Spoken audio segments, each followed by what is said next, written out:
Dans cette vidéo, on va voir la correction de l'exercice 3 et de l'exercice 4 du chapitre sur les conducteurs ohmiques et la résistance.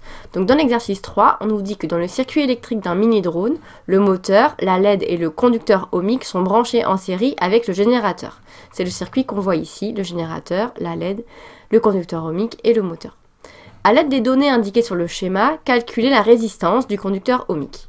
On doit donc d'abord repérer ce qu'on nous demande. On nous demande de calculer la résistance du conducteur ohmique. Ce qui veut dire que la première étape de présentation du calcul doit être on cherche, et on indique qu'on cherche une résistance R, et on donne la formule qui nous permet de calculer cette résistance, U divisé par I. Puisqu'on doit avoir donc une valeur de tension et une valeur d'intensité, on va aller chercher dans l'énoncé. Sur le schéma, on voit qu'on a un voltmètre qui mesure la tension aux bornes de la résistance, qu'on note UR sur le schéma, qui vaut 21 volts.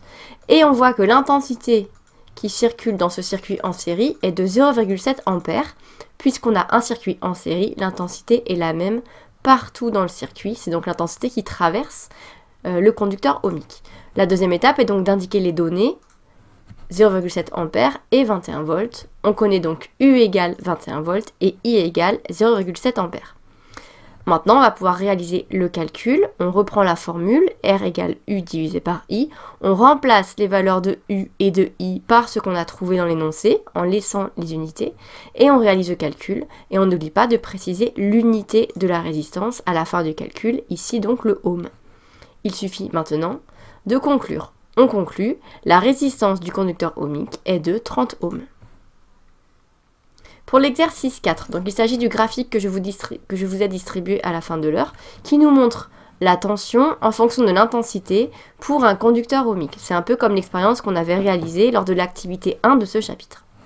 Donc on voit qu'ici on a bien une proportionnalité entre la tension et l'intensité pour ce conducteur ohmique, puisque les points expérimentaux nous donnent une droite qui passe par l'origine.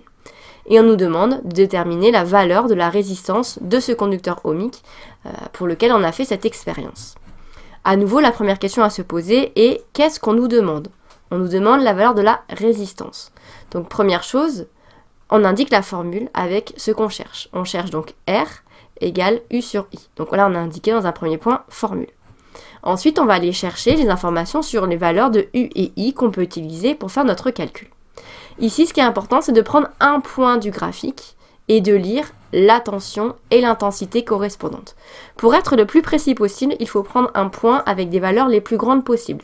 Ici, on peut prendre ce point qui est à l'extrémité du graphique, pour lequel on va lire une tension U de 10 volts et une intensité I de 2 ampères. On a donc les données, U égale 10 volts, I égale 2,0 ampères. On va donc réaliser le calcul. On remplace R égale U sur I avec les valeurs de U et I qu'on vient de trouver. Donc R égale 10 volts divisé par 2 ampères, c'est-à-dire 5 ohms. On peut donc conclure, en répondant à la question, la résistance du conducteur ohmique est de 5 ohms.